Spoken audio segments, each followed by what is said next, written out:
miles de cosas tan hermosas, podrás ir a las estrellas y con los ángeles del cielo volarás.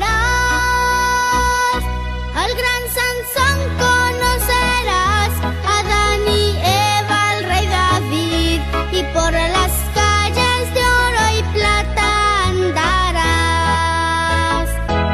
Entonarás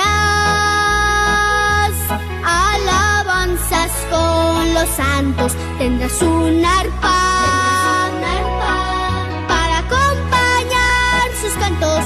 Bellas mansiones que Jesús ha preparado, son de diamante, oro y plata, tú lo verás. Hay miles de cosas tan hermosas, podrás ir a las estrellas y con los ángeles del cielo volarás.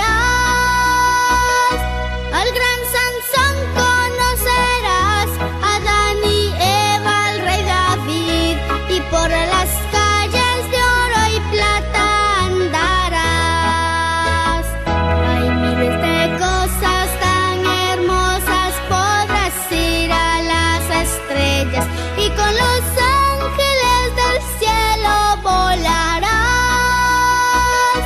Al gran Sansón conocerás, a Adán y Eva, al rey David, y por las calles de oro y plata andarás.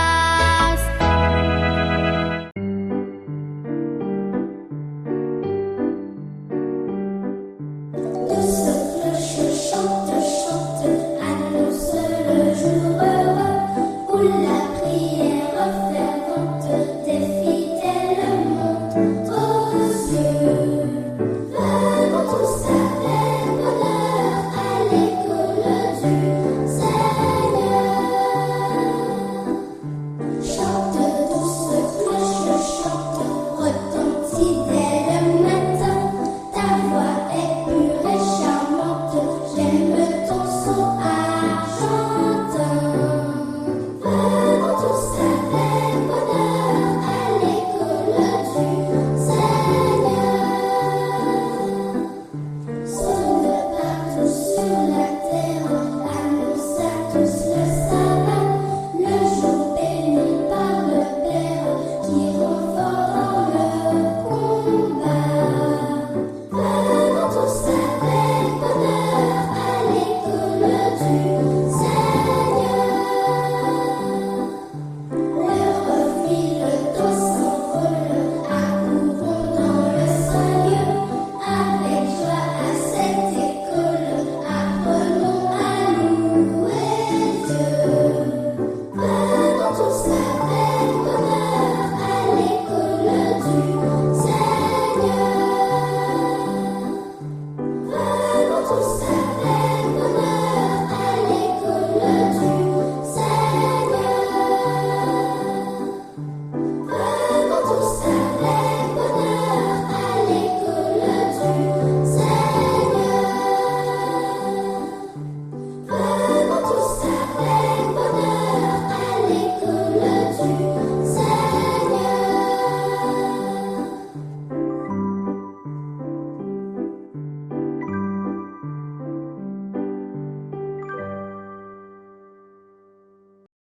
Top chrono! C'est parti les amis pour les Olympiades de la foi. Les Olympiades de la foi?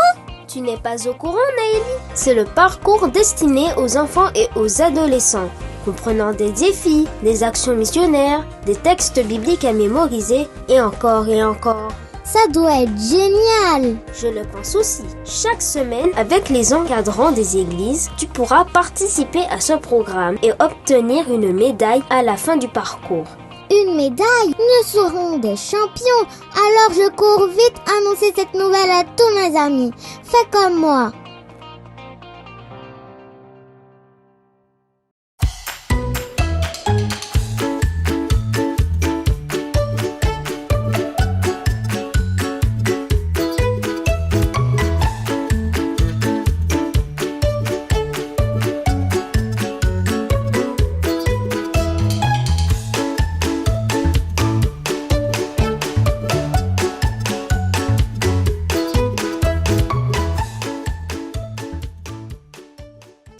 Salut à vous tous, chers amis.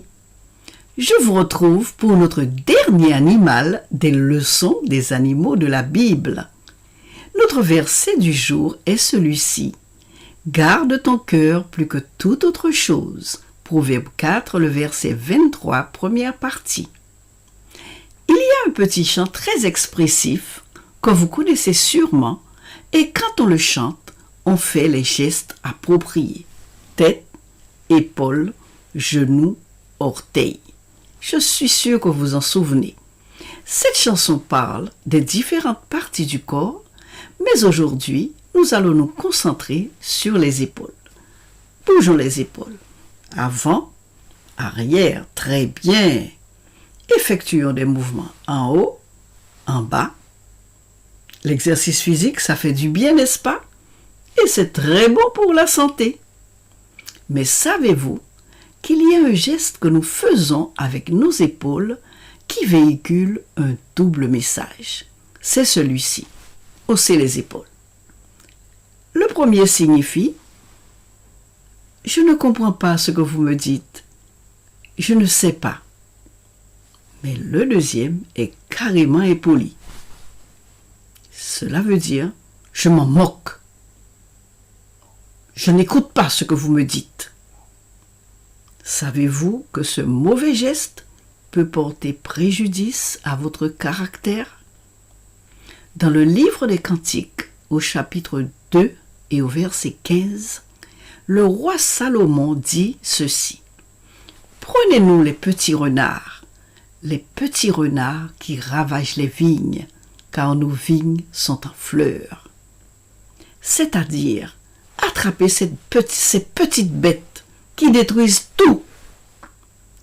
Chers amis, la vigne à entretenir, c'est votre cœur, c'est votre vie.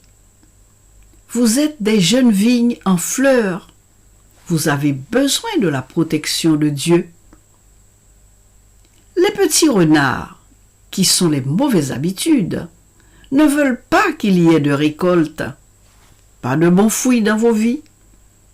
Ils sont petits, ces renards. Ils sont petits, ces renards. Mais ce sont de petites choses qui ont de mauvais effets sur votre caractère. Notre Papa Jésus, qui est le vigneron, veut que nous portions de bons fruits. Demandons-lui de nous aider. Prions ensemble. Seigneur, demeure en moi, afin que je porte de bons fruits. Au nom de Jésus. Amen. Chers amis, j'espère que vous avez apprécié ces leçons sur les animaux. Je vous dis au revoir et à très bientôt pour un nouveau thème. Bye bye.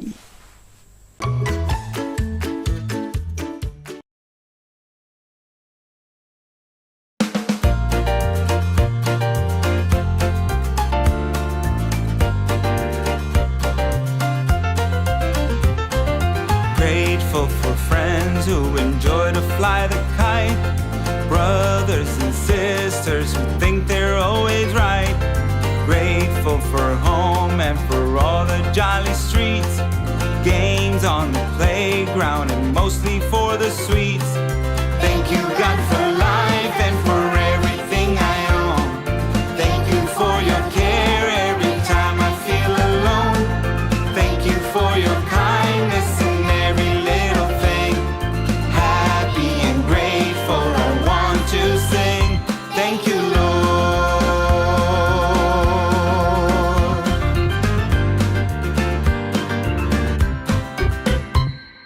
Grateful for Mom, who is always there for me, showing me the beauty of God in all I see.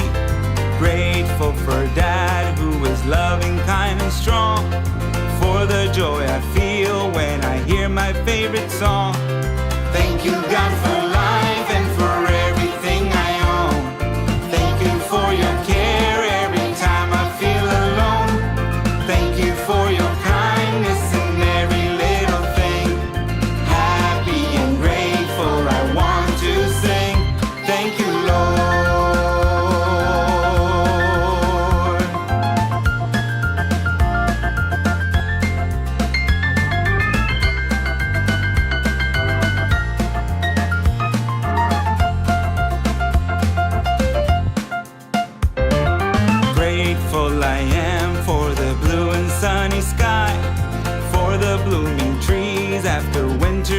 goodbye. Grateful for the raining that chases us away. Grateful for the stories my mom reads every day. Thank you, God, for life and for everything I own. Thank you for your care every time I feel alone. Thank you for your kindness in every little thing. Happy and grateful, I want to sing. Thank you, God, for life and for everything I own. Thank you for your care every time I feel alone.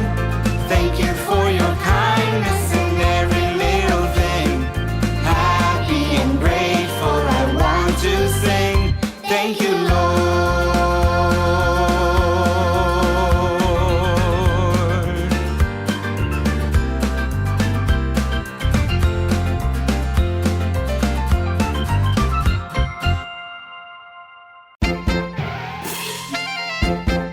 Bonjour les enfants, c'est Lorena ici et aujourd'hui j'ai une belle histoire à vous raconter qui s'appelle « L'huile qui ne s'épuisait pas ».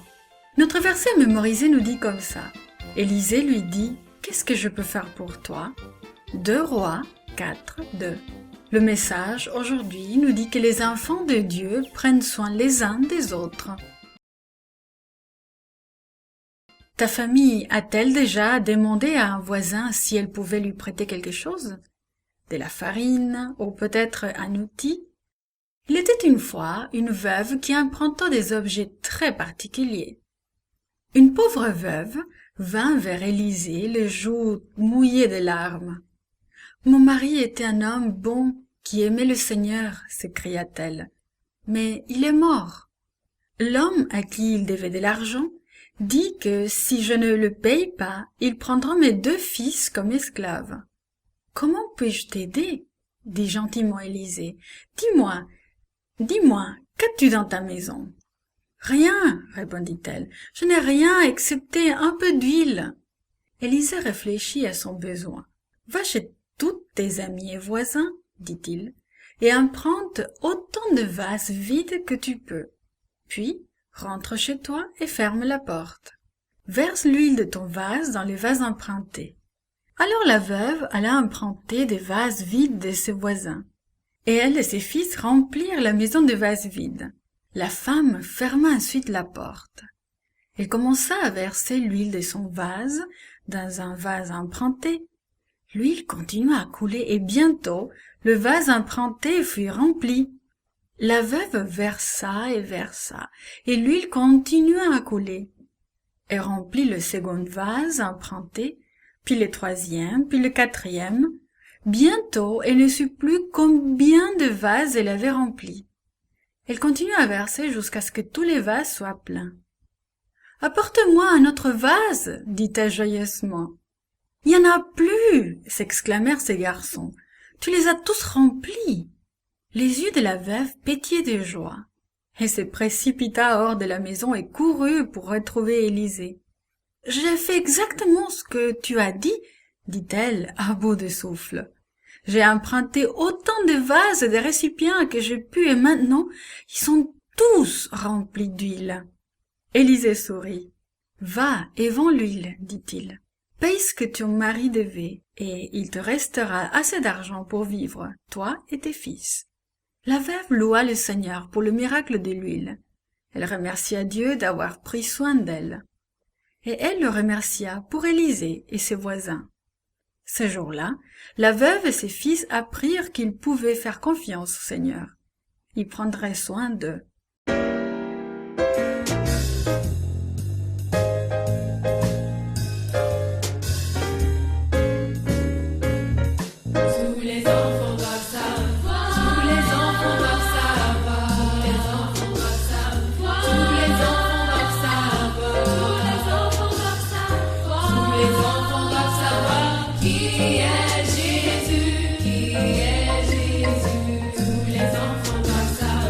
Tous les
Bonjour, c'est Virginie. La leçon d'aujourd'hui a pour titre « Le fils favori ». Le verset à mémoriser se trouve dans Jean 15, verset 12 « Aimez-vous les uns les autres comme je vous ai aimé ». Y a-t-il quelque chose que tu aimerais vraiment avoir ? L'as-tu désiré si fortement que tu t'es mis en colère quand quelqu'un d'autre l'a eu et pas toi ? 10 garçons voulaient ce que leur frère avait. Ils étaient si jaloux de lui qu'ils planifièrent quelque chose de terrible. Joseph avait 11 frères, 10 plus âgés et 1 plus jeune. Les frères aînés n'aimaient pas Joseph. Ils le laissaient seul quand ils jouaient ensemble. Ils ne l'emmenaient pas avec eux quand ils allaient quelque part. Ils ne voulaient pas se trouver près de lui. Joseph était le fils favori de Jacob qui lui donnait toujours les plus gros cadeaux. Quand Jacob fit faire une tunique multicolore à Joseph, tous ses frères devinrent très jaloux. Ils pensaient que Joseph ne méritait pas de recevoir de plus belles choses que celles qu'ils recevaient eux-mêmes. Les frères de Joseph pensaient aussi qu'il était orgueilleux et cela les mettait encore plus en colère.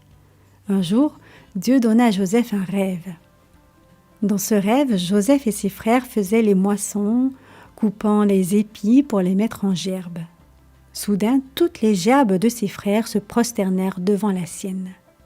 Une autre fois, il rêva que le soleil, la lune et 11 étoiles s'étaient prosternés devant lui.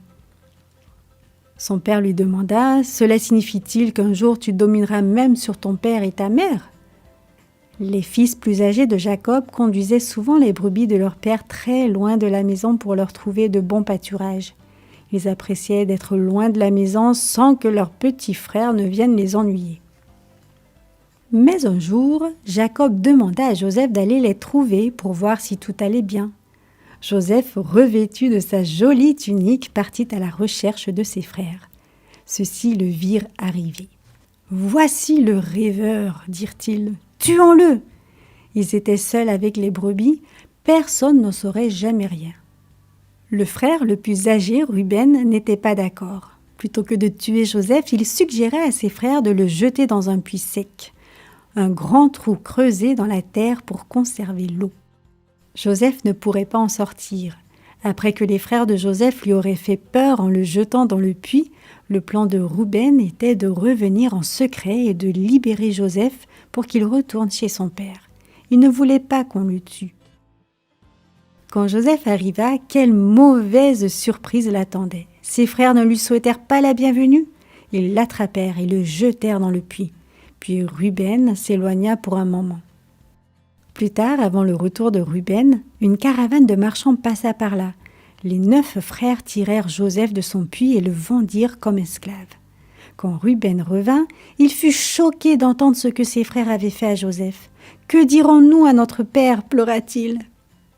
Ses frères lui dirent « Nous lui dirons que Joseph est mort. » Puis ils tuèrent un agneau et trempèrent la tunique de Joseph dans le sang, afin de pouvoir convaincre leur père que Joseph avait été tué par un animal sauvage. Joseph était en route vers l'Égypte, un pays très éloigné de la maison de son père. Qu'allait-il lui arriver ? Jésus nous demande d'aimer nos frères et sœurs. Il dit cela pour une bonne raison. Nos familles se brisent quand nous ne nous aimons pas les uns les autres. Jésus ne veut pas que sa famille, l'Église, s'effondre. Il nous aidera à aimer nos familles et notre famille de l'Église. Demande-lui de t'apprendre à aimer les autres.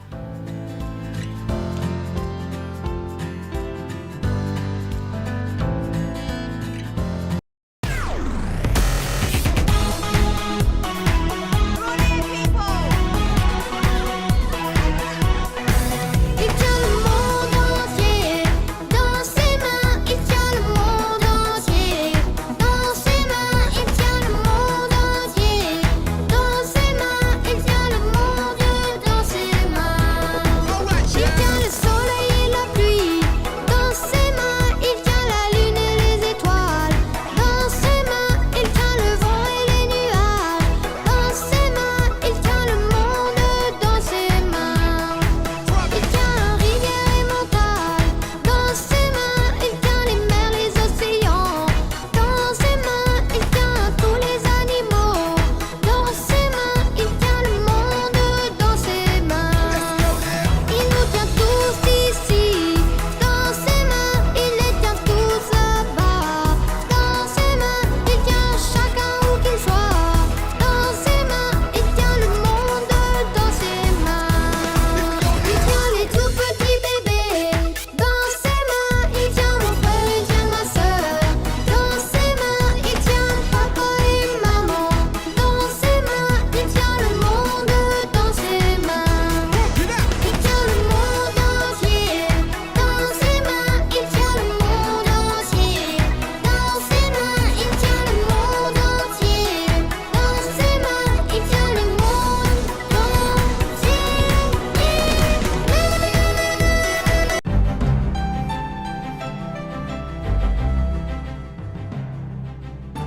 Bonjour, aujourd'hui mon histoire s'intitule Félix Mendelssohn et l'organiste.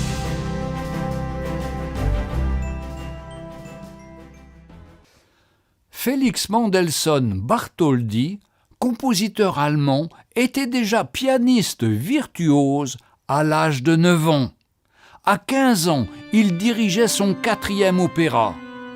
En 1832, visitant un petit village dont l'église était renommée pour son orgue, il décida de s'y rendre. Dès qu'il entra, il ressentit quelque chose d'étrange. Une énorme surprise l'attendait. Alors qu'il remontait la nef principale, il eut la surprise d'entendre jouer laborieusement une de ses propres œuvres. Mais c'était tellement médiocre que Mendelssohn frémissait d'indignation, se rappelant les nombreuses heures passées à mettre au point ce prélude en ré mineur lors de l'été 1828.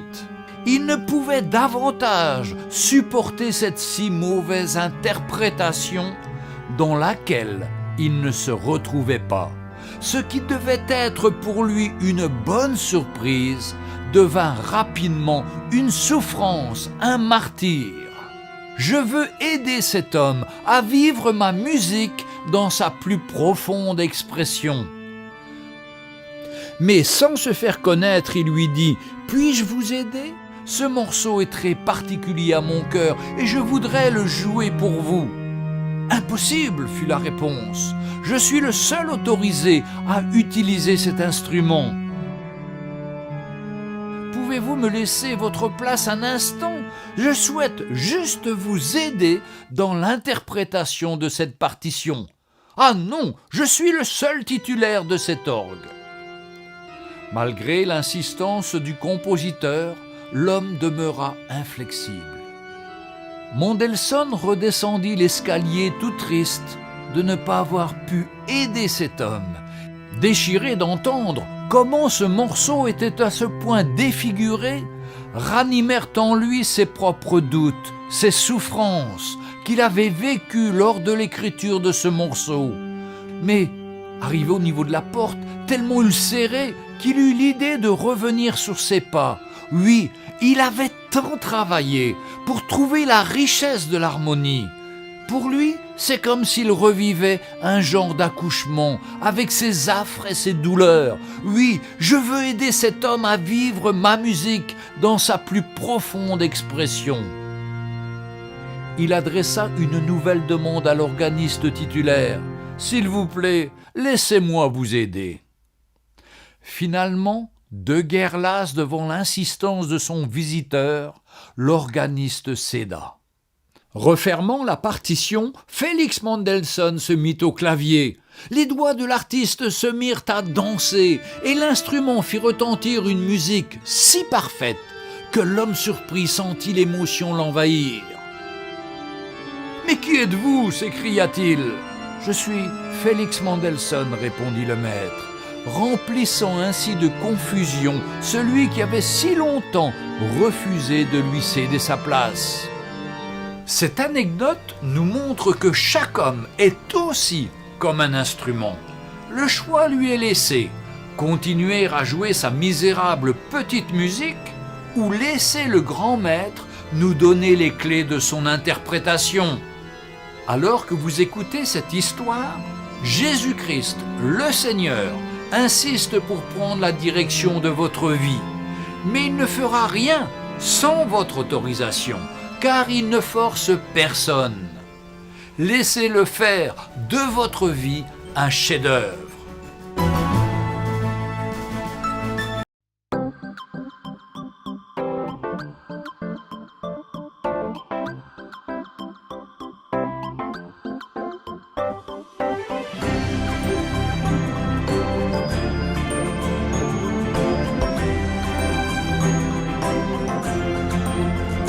Moi j'irai, oui j'irai, j'irai où tu me conduis, je suivrai chacun de tes pas. Moi j'irai, oui j'irai, j'irai partout dans le monde et ton amour je répondrai, où j'irai. Les signes que je vois me disent que Jésus revient. Il reste peu de temps, il faut parler. Le monde a besoin que nous unissions tous nos voix. Viens dis avec moi, oui j'irai. Moi j'irai, oui j'irai, j'irai où tu me conduis, je suivrai chacun de tes pas. Moi j'irai, Jésus, oui j'irai, j'irai partout dans le monde et ton amour je répandrai, où j'irai. Ouvre donc les yeux et regarde tout autour de toi. Bien des gens voudraient rencontrer Jésus. Élève tes deux mains et réponds de tout ton cœur. Je veux te servir et j'irai. Moi j'irai, oui j'irai, j'irai où tu me conduis, je suivrai chacun de tes pas. Moi j'irai, oui j'irai, j'irai partout dans le monde et ton amour je répandrai, où j'irai. J'irai où tu me conduis, oui mon Jésus, je te suivrai.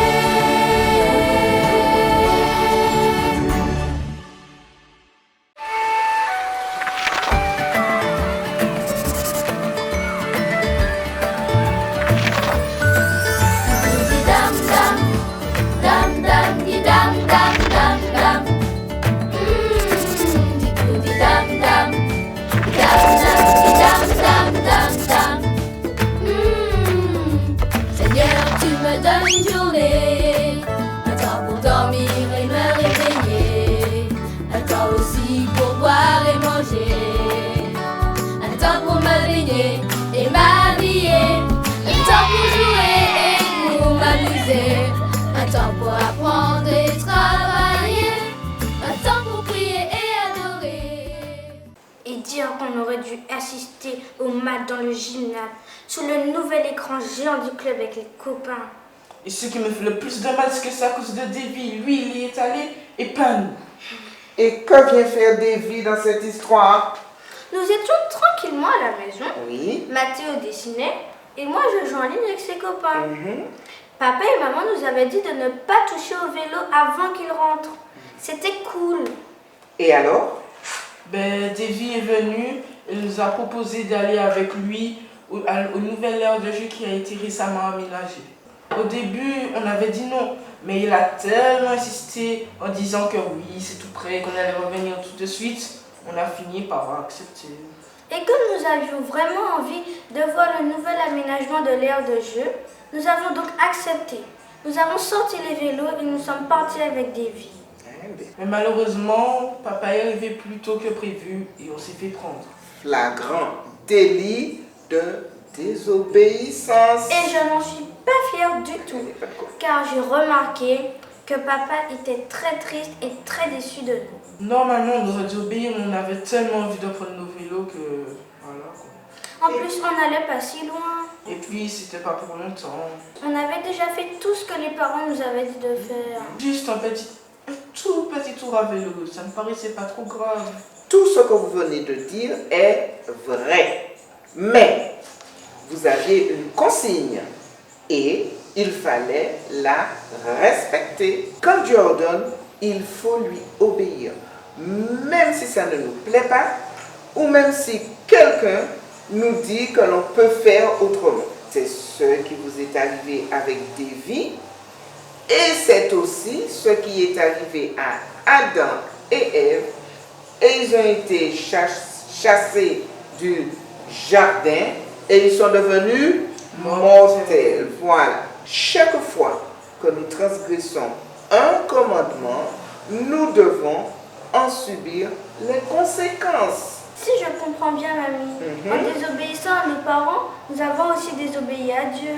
Nous n'avons pas respecté le commandement qui dit « Honore ton père et ta mère ». Donc nous avons transgressé une loi de Dieu et ça doit l'avoir rendu triste, comme notre père quand il nous a vus. Vous avez malheureusement raison, les enfants. Et en plus, désobéir à un seul commandement revient à transgresser toute la loi de Dieu. Mais la bonne nouvelle, c'est que Dieu nous pardonne et nous aide à ne pas recommencer si nous le lui demandons. Chaque commandement nous apporte quelque chose de positif et cela nous montre l'amour de Dieu pour nous. Ah, c'est comme les moubelles que tu nous as données hier, mamie. Je me souviens que tu nous as dit que le fruit est très riche en vitamines A, B1 et C. Les feuilles et les fleurs sont utilisées en tisane contre la fièvre et l'inflammation. Et l'écorce est utilisée comme vomitif et contre la diarrhée. Chaque partie de ce fruit fait du bien à notre corps. Et si nous prenons l'habitude de demander à Dieu de gérer avec nous dans toutes les situations et en toutes circonstances, eh bien les enfants, nous éviterons bien des problèmes. Alors demandons à Dieu de nous aider à lui obéir en respectant tous ses commandements. J'approuve. Seigneur, nous voulons respecter tous tes commandements et nous te demandons de nous aider à les garder dans notre cœur afin de toujours t'obéir. Amen. Amen. Dam dam, dam dam, di dam dam dam dam.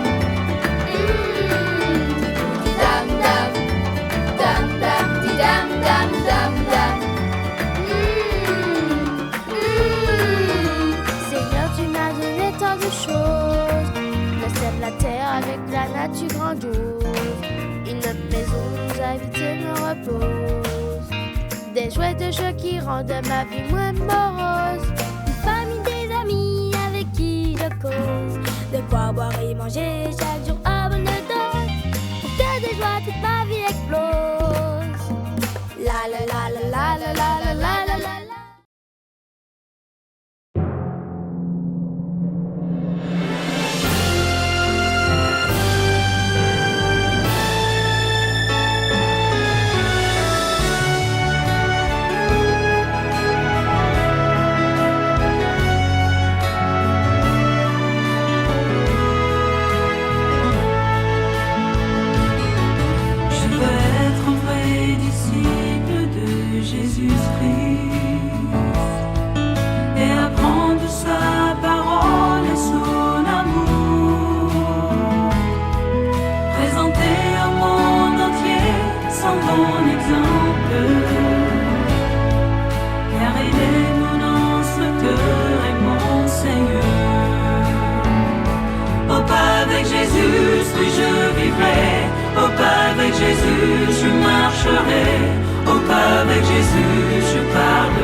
Jésus, je marcherai. Au pas avec Jésus, je parlerai de son amour. Au pas avec Jésus, j'étudierai. Au pas avec Jésus, je prêcherai. Au pas avec Jésus, je serai jusqu'à la fin. Au pas avec Jésus, je serai jusqu'à la fin.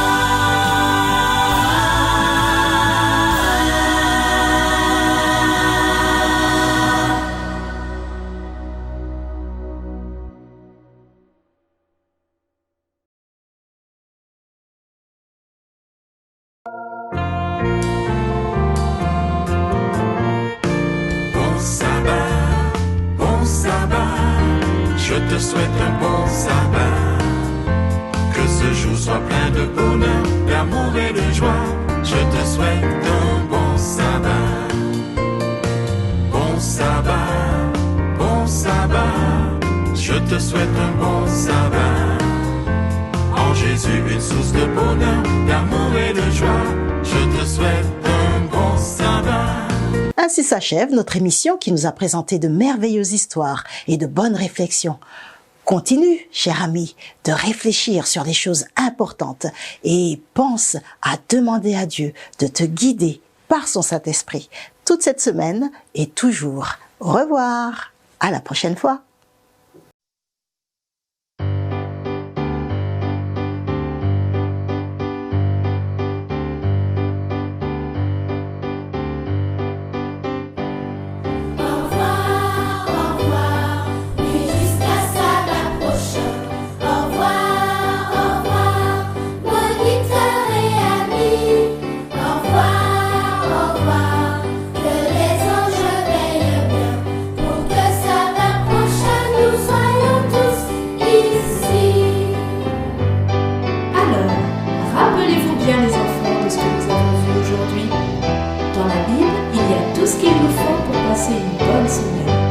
Souvenez-vous que Jésus est avec vous.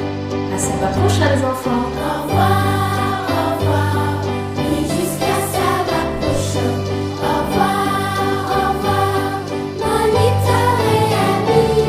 Au revoir, que les anges veillent bien, pour que sabbat prochain nous soyons tous ici. Pour que sabbat prochain nous soyons tous ici.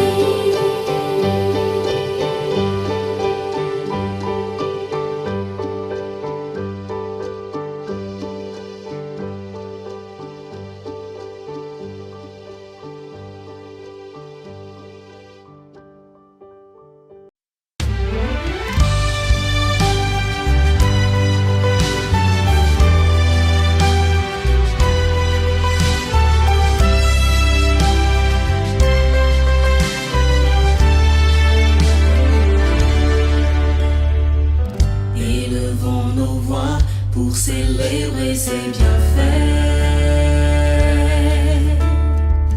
Il a toujours été là, continuons de croire en ses promesses. Depuis une centaine d'années, nos croyances il a affirmées. Marchons unis pour que la terre Amérique entende aujourd'hui que Jésus revient. Il a promis qu'il viendra nous chercher. Il nous soutient quand nous sommes en danger. Nous sommes heureux, guéris et pardonnés. Lui le grand vainqueur, le seul espoir pour toutes les nations. Source de vie, il a vaincu la mort en nous montrant son amour à la croix. L'Inter-Amérique parlera de Jésus, de l'amour de Jésus. Toi et moi sommes le sel, donnons la saveur à ce monde. Par le Saint-Esprit, nous serons guidés et transformés. Vivre comme Jésus et annoncer sa venue. Marchons unis.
Fraîcheur matinale, un espace de prière, d'intercession, créé pour que chaque membre de l'union puisse se retrouver avec ses frères et sœurs dans une dynamique de prière. Nous venons au trône de la grâce, nous intercédons, nous louons, nous prions, nous témoignons, car nous avons besoin de prière. Quand le Seigneur nous dit « priez sans cesse », nous sommes appelés à nous retrouver ensemble pour pouvoir, au trône de la grâce, présenter nos requêtes, présenter nos actions de grâce, présenter nos supplications. Le rendez-vous de fraîcheur matinale, c'est chaque premier dimanche du mois à partir de 5 heures du matin. Fraîcheur matinale, un espace de prière, un espace de puissance, un espace de délivrance. Fraîcheur matinale, à partir de 5 heures, chaque premier dimanche du mois, venez et recevez les ondées de bénédiction venant du ciel. Vigile Plus est un formidable outil qui a pour vocation de faciliter ta rencontre quotidienne avec Dieu. Tout au long de cette année 2022 et à tout moment de la journée, tu pourras dialoguer avec Dieu par la prière. C'est d'ailleurs lui qui t'invite à cette rencontre privilégiée, car il dit dans Matthieu 6, verset 6, « Mais toi, quand tu pries, entre dans ta chambre, ferme ta porte et prie ton Père qui est là dans le lieu secret. Et ton Père qui voit dans le secret te récompensera. » Dans cette rencontre spirituelle et salutaire, tu expérimenteras la grâce et l'amour de Dieu. Tu verras, et ça je peux te l'assurer, comme Dieu te le dit lui-même, tu réussiras dans tout ce que tu entreprendras tout au long de cette nouvelle année 2022. Vigile Plus, reste connecté à Dieu plus que jamais.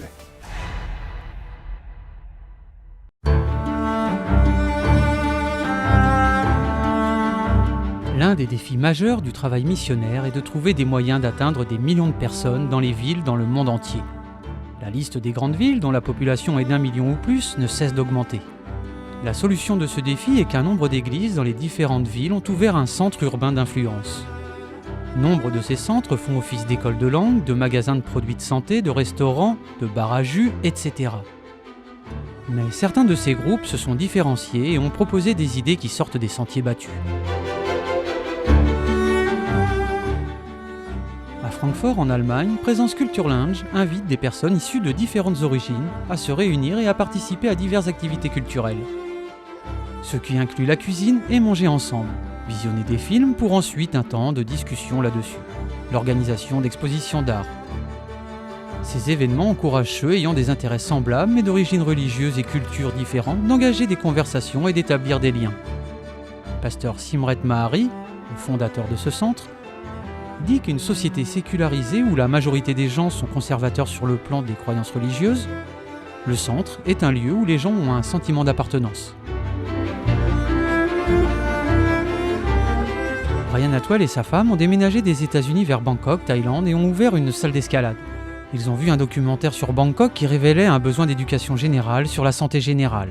Les Atwell voulaient apporter, aider la population de cette ville et leur faire savoir qu'il leur était possible de contrôler leur santé et d'éviter de dépendre de médicaments aussi coûteux. Ils construisent des liens avec les uns et les autres à travers des activités amusantes et saines.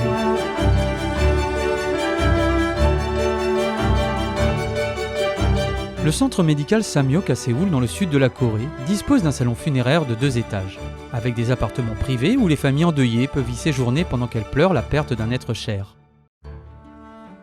Dans un pays où l'on accorde autant d'importance aux funérailles, les aumôniers voient les services funèbres comme une occasion de partager la vie éternelle avec les familles endeuillées.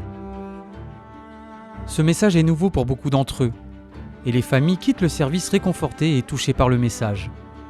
Les funérailles ont également un impact dans la vie des employés. La plupart d'entre eux sont maintenant membres baptisés de l'église adventiste du 7e jour.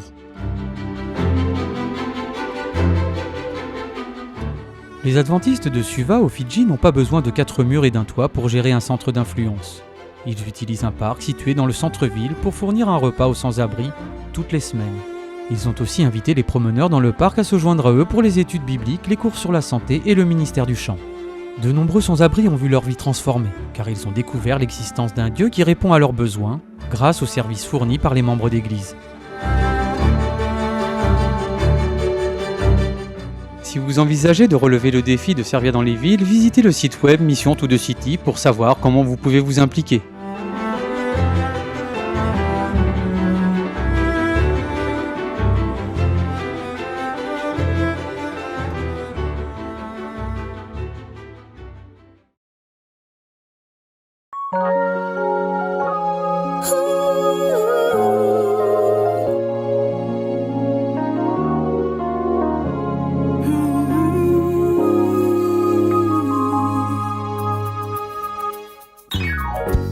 L'Éternel est ton berger, tu ne manqueras de rien.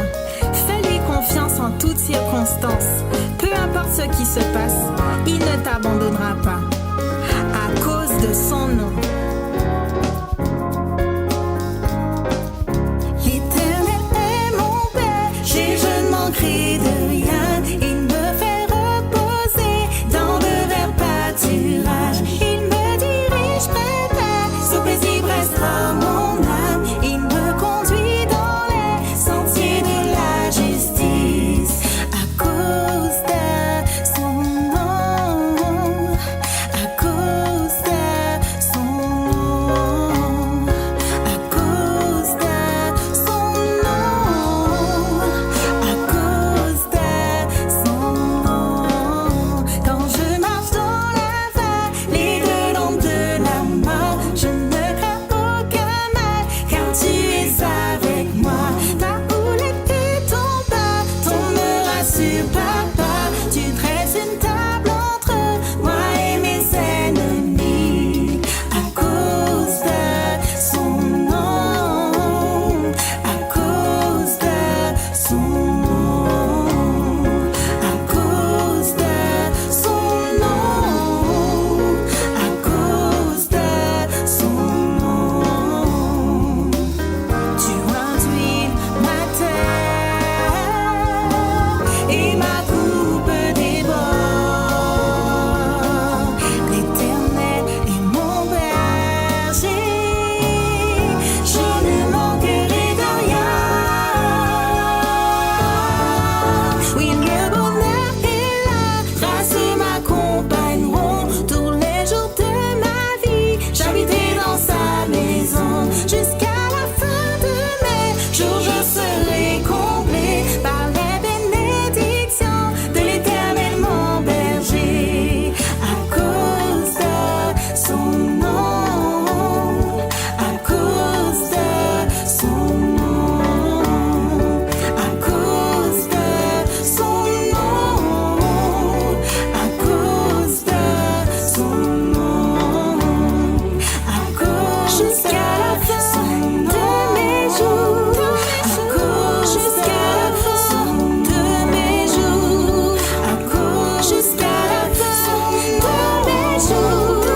À cause jusqu'à la fin de mes jours. À cause jusqu'à la fin de mes jours.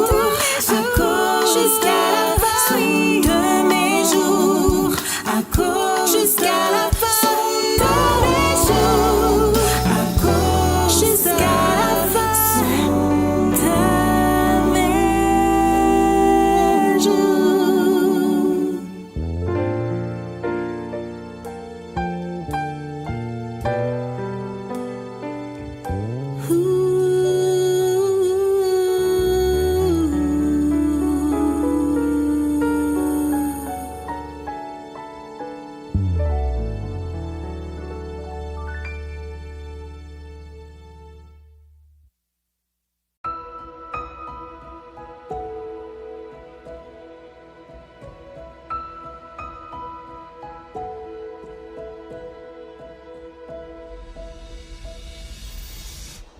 Bonjour sœurs et frères, je suis heureux de vous saluer en ce dernier sabbat du mois d'août. Le mois a été rempli d'activités extraordinaires, d'événements, de projets, de journées spéciales. Et aujourd'hui, en Interamérique, nous nous unissons à la famille adventiste du monde entier avec l'initiative End It Now, organisée par le ministère de la Femme. Cette année, le sujet retenu est celui dont on parle rarement à l'Église. Je fais référence à l'abus de pouvoir. Il y a des gens à l'intérieur comme à l'extérieur de l'Église qui ont subi ce mal et qui ont été amenés à vivre des moments désagréables ou des expériences douloureuses. Mais par peur, honte ou pour autre raison, ils n'en ont parlé à personne. Cependant, c'est une question qui devait être considérée non seulement aujourd'hui, mais de façon permanente. Comme membres d'Église, nous avons tous la responsabilité, tout d'abord, de nous renseigner, de nous éduquer sur ce qu'il faut faire lorsque nous détectons un problème d'abus. Comment aider et où référer les personnes affectées. Mais aussi, il nous incombe de prier pour tous les cas, n'importe quel cas, et de nous impliquer dans la prévention.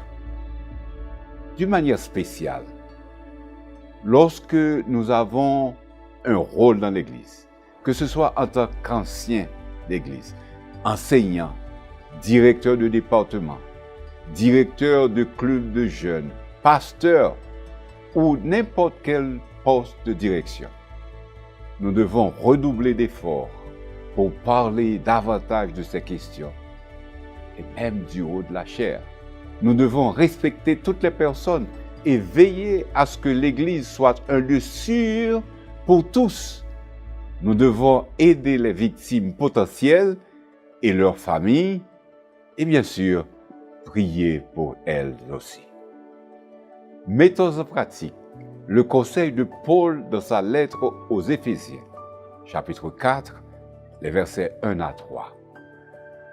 Je vous exhorte donc, moi, le prisonnier dans le Seigneur, à marcher d'une manière digne de la vocation qui vous a été adressée, en toute humilité et douceur, avec patience, vous supportant les uns les autres avec charité, vous efforçant de conserver l'unité de l'esprit par le lien de la paix. Bon sabbat.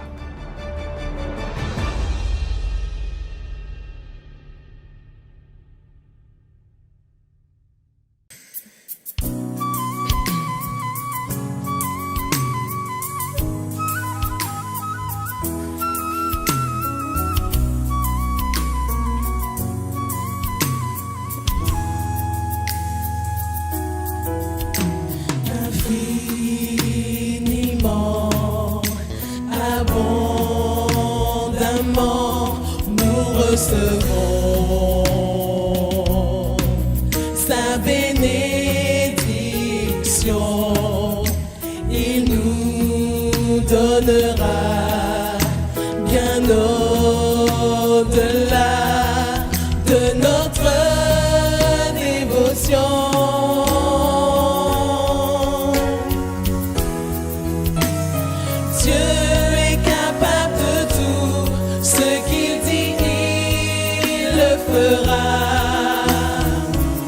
Il accomplira toutes ses promesses envers nous. Oui, gardons la foi, il ne nous laissera pas, il agira.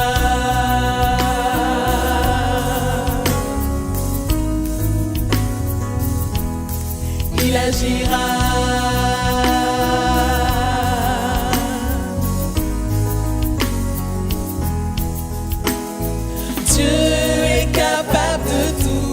Ce qu'il dit, il le fera. Il accomplira toutes ses promesses envers nous. Oui, gardons la foi, il ne nous laissera pas, il agira.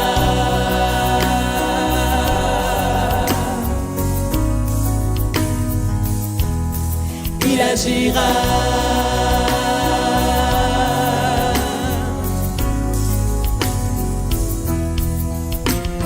Dieu est capable de tout, ce qu'il dit, il le fera. Il accomplira toutes ses promesses envers nous. Oui, gardons la foi, il ne nous laissera pas, il agira.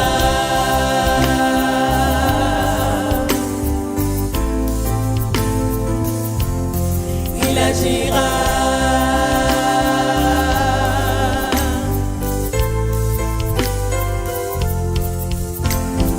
Oh, oh, oh, il agira. Ensemble. Oh, oh, oh, il agira. Oh, oh, il agira. Oh, oh, il agira. Oh, oh, il agira. Oh,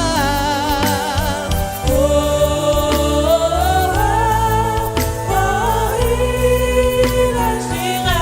Oui, gardons la foi. Oui, gardons la foi. Il ne nous laissera pas. Oui, gardons la foi. Oui, gardons la foi.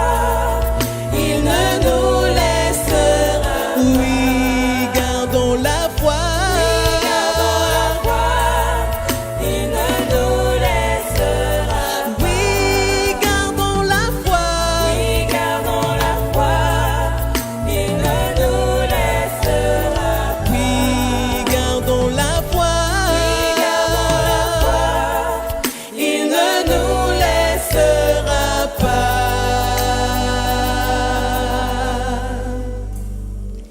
Il agira.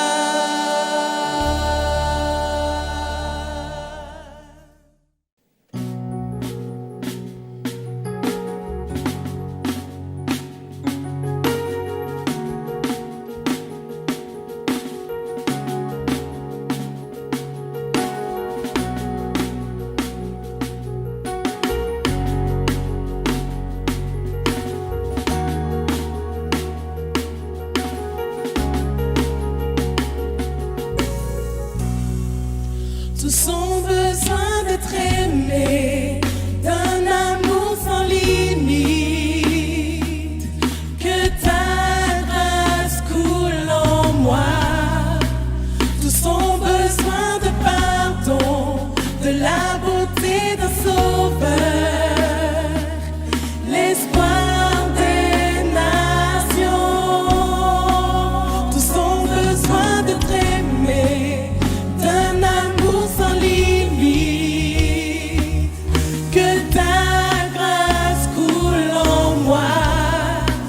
Tous ont besoin de pardon, de la beauté d'un sauveur, l'espoir des nations. Oh, sauveur, il déplace des montagnes. Mon Dieu sauve avec puissance. Il sauve avec puissance. Pour toujours, créateur du salut. Jésus a vaincu la mort. Il a vaincu la mort. Prends-moi tel que je suis, mes peurs et mes échecs. Viens remplir ma vie. Je donne ma vie pour te suivre. Prends tout ce que je crois et je me soumets. Prends-moi tel que je suis, mes peurs et mes échecs. Viens remplir ma vie.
pour que le monde voie.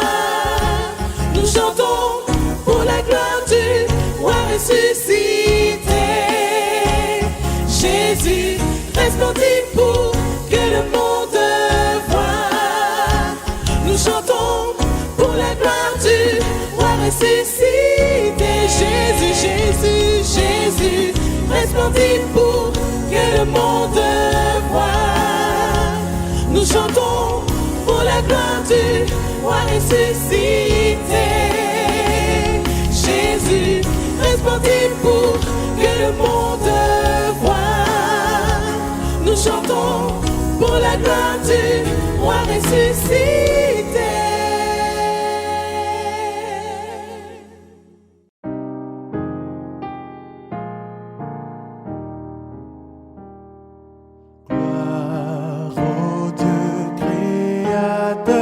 Honneur au Fils rédempteur, puissance au Saint-Esprit consolateur.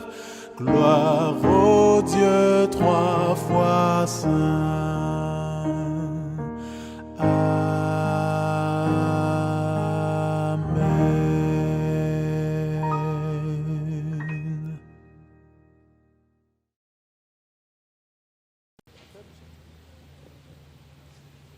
Salut Ostiana, comment tu vas? Coucou Tati, ben ça va. Oh, est-ce que tu as passé une bonne semaine? Oui, par la grâce de Dieu, oui. Par la grâce de Dieu? Oui. Moi aussi, j'ai passé une très bonne semaine. Ben amen. Ah oui. Mais qu'est-ce que, tu sais, on va interpréter un chant ce matin. Qu'est-ce que ce chant te rapporte? Eh bien, je dirais que peu importe les circonstances, peu importe les conditions, les situations, même les épreuves dans lesquelles nous vivons, tout ça, eh bien, il faut savoir que Dieu nous acceptera toujours tels que nous sommes, mais jamais nous abandonnera. Amen. Je viens vers toi dans un secret. En ta présence, je veux rester. Je sais que Dieu sera toujours à côté de nous. Chantons ensemble.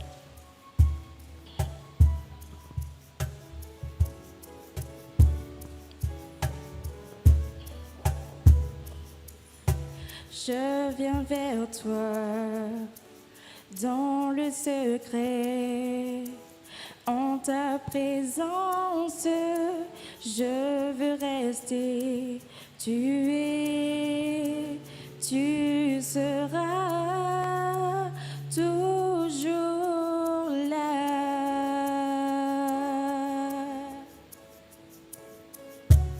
Tout contre toi, près de ton cœur, je peux entendre ta voix, Seigneur.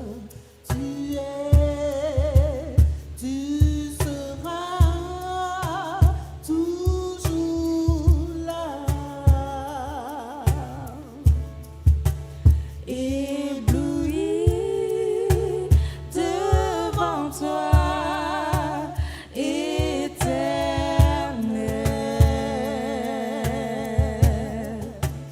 ébahi par l'amour de ton ciel. Je suis là à tes pieds, je viens t'adorer, je désire habiter près de toi. Je vous invite à vous lever et nous chanterons Je vois ton bras, je sens ta main, ensemble. Je vois ton bras, je sens ta main, tu me protèges, tu me soutiens, tu seras toujours là. Ébloui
ébahi par l'amour de ton ciel. Je suis là à tes pieds.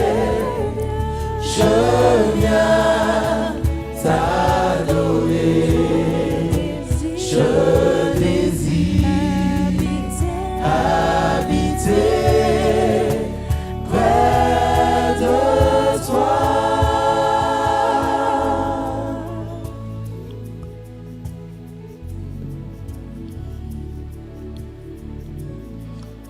Je désire habiter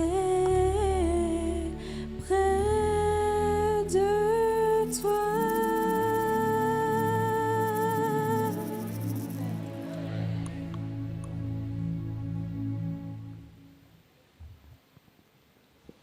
Veuillez vous rasseoir.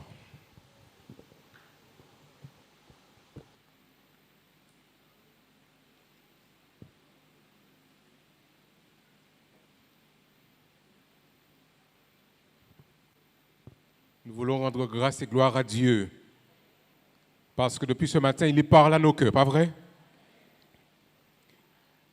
Nous voulons aussi remercier l'Église adventiste de Smyrne, le département musique, son pasteur, le comité d'église, d'avoir pris cette initiative d'organiser pendant cette période de vacances, ce temps fort de réflexion, de musique, et inviter chacun d'entre nous à adorer notre Seigneur et notre Dieu en esprit et en vérité. Pasteur Cédric Adrassé a ouvert la réflexion autour de l'importance du pardon. Et nous comprenons combien, chers amis, il est important de se libérer par la puissance du pardon. Notre sœur Joël, ou plutôt Jaël Valiamé Noël, nous a conduit à réfléchir aussi sur l'importance de l'adoration en famille. D'ailleurs, il y a un lien entre pardon et adoration en famille. Moi et ma maison, nous servirons l'Éternel. Frère Jules, quant à lui, nous a invités à considérer le lien qu'il y a entre les dons spirituels, les fruits de l'esprit et la véritable adoration. Et samedi dernier, notre bien-aimé pasteur Médeuf nous a appelés à développer un cœur d'adorateurs pour le ciel. En effet, chers amis, nous avons été créés pour adorer. Et ce matin, nous voulons terminer ce mois en posant nos yeux vers le ciel et contempler par la foi le retour prochain et imminent de notre Seigneur et Sauveur Jésus-Christ. Son retour en gloire, son retour sur la nuée des cieux. Juste avant de pouvoir ouvrir le Saint-Livre, j'aimerais vous inviter, bien-aimés, à vous incliner avec moi pour prier notre Dieu. Père Céleste, toi qui as créé le ciel et la terre, tu nous rassembles ce matin pour t'adorer, pour vivre ce moment de communion en ta présence. Parle à nos cœurs. Cache-moi derrière la croix et que les paroles qui seront ici prononcées correspondent à ta volonté pour ton peuple et tes enfants rassemblés. Nous te prions, Père, au nom de Jésus et pour ta gloire. Amen. Encore une fois, nous voulons dire merci à vous, chacun d'entre vous, d'être présents. Nous voulons saluer Monsieur le maire, notre frère qui l'accompagne, et chacun d'entre nous en présentiel comme ceux qui seraient plus loin, connectés. Le message du retour de Jésus, c'est-à-dire l'intervention divine, directe, concrète, explosive dans la réalité de cette planète, est l'un des enseignements majeur du christianisme, de la révélation biblique. Cet événement est tellement extraordinaire que pour certains, il s'agirait d'une science-fiction ou d'une forme d'utopie. Il se trouve, chers amis, mesdames et messieurs, que cet événement majeur est sur le point de se réaliser sous nos yeux. La Bible nous l'avait déjà annoncé auparavant. Et chaque habitant de la planète, je dis bien chaque habitant de la planète, hommes, femmes et enfants, doit se préparer à faire face, d'une manière ou d'une autre, à l'irruption de Dieu dans l'univers de l'humanité. Notre imagination ne nous permet pas d'entrevoir ce que ce sera de voir Dieu qui intervient dans le ciel du monde entier. Jadis, nous pensions qu'il aurait été impossible pour un événement d'être vu de manière interplanétaire. Mais quand nous avons pu voir, grâce à la puissance de la technologie, des grandes actions vues en simultané, que l'on soit à la Martinique, que l'on soit en Australie ou que l'on soit en Afrique du Sud, nous comprenons que le jour où Dieu apparaîtra dans le ciel, tout œil le verra. Même ceux qui l'auront percé. Alors chaque habitant de la terre doit se préparer pour faire face à ce jour. Chaque humain, je dis bien chaque humain qui aura existé sur la surface de ce globe, sera témoin du plus grand rassemblement jamais organisé dans l'univers. Tous les humains qui auront pris naissance sur cette terre seront là, réveillés, ceux qui sont déjà morts et ceux qui sont vivants, rassemblés pour voir Dieu qui finalement intervient pour dire « ça suffit ». Enough is enough, ça suffit parce que je dois pouvoir manifester ma puissance et que tout l'univers s'incline et adore celui qui est le créateur du ciel, de la terre et des sources d'eau. Cependant, vous comprenez, chers amis, qu'une remise en cause de ce message, une remise en cause de cette information capitale et toute la pertinence de l'évangile de Jésus-Christ face à ce monde en désarroi s'effondre. Plus que jamais, les chrétiens d'aujourd'hui, disciples de Jésus-Christ, et plus particulièrement les adventistes du 7e jour, ceux qui, par leur nom, disent annoncer l'advent, le retour de Jésus, doivent s'organiser pour proclamer haut et fort la véracité de cet enseignement, la seule vraie réponse à la folie de ce monde. Mesdames et messieurs, chers amis, Jésus revient bientôt. Cette mission qui nous a été confiée de manière particulière est clairement contenue dans le message des 3 anges de l'Apocalypse. En précurseur de ce que nous appelons aujourd'hui l'Internet, ce message va faire le tour du globe. Et dans Apocalypse 14, versets 6 à 12, vous avez sous vos yeux, chers amis, le condensé, le rassemblement de la mission que Dieu confie à un groupe d'hommes et de femmes qu'il appelle à être ses porte-paroles, ses annonciateurs de l'événement qui arrive. Et voilà ce qu'il montrait à son serviteur Jean à l'époque. Je vis, disait-il, un autre ange qui volait par le milieu du ciel, ayant un évangile éternel, une bonne nouvelle éternelle,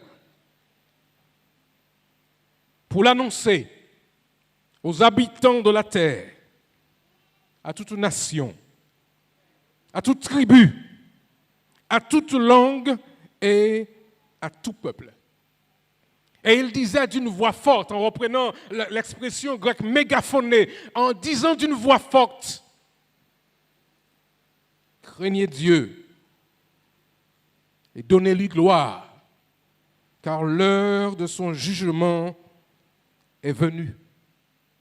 Et adorez celui qui a fait le ciel, la terre, la mer et les sources d'eau. Mesdames et messieurs, chers amis, Dieu ne restera pas silencieux éternellement devant l'affront de l'humanité qui voudrait remettre en cause l'existence même de Dieu et sa capacité à créer une terre de toutes pièces.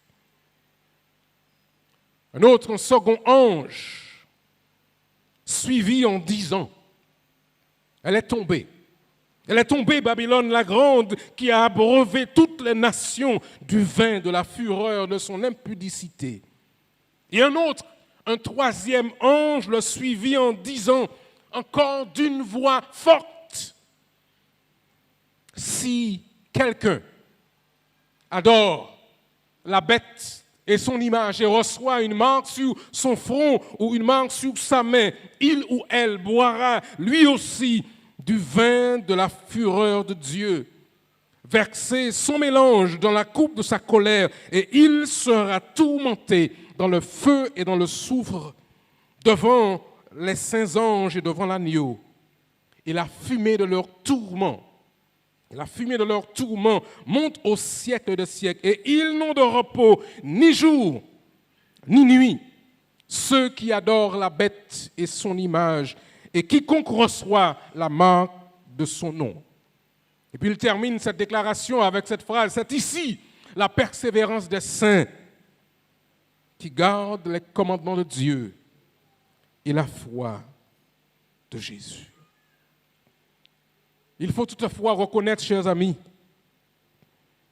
que ce message révolutionnaire dans son contenu, ce message du retour de Jésus sur cette terre, il faut reconnaître que ce message défie l'intelligence humaine, mais s'appuie sur la véracité du discours biblique qui nous informe de l'existence d'un être transcendant, d'un être tout-puissant qui a créé l'univers et qui un jour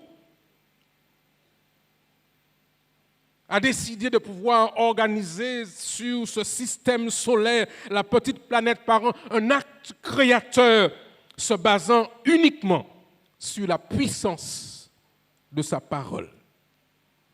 Beaucoup de critiques aujourd'hui argumentent que tout le discours biblique ne serait que le fruit de l'imagination des hommes tentant de composer une histoire pour apaiser l'angoisse de l'incertitude de l'avenir.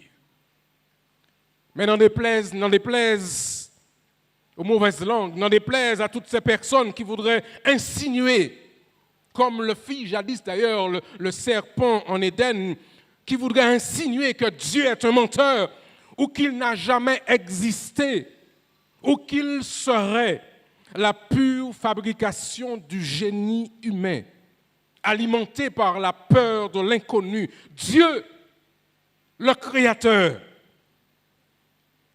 dans son amour, vient se révéler à nous.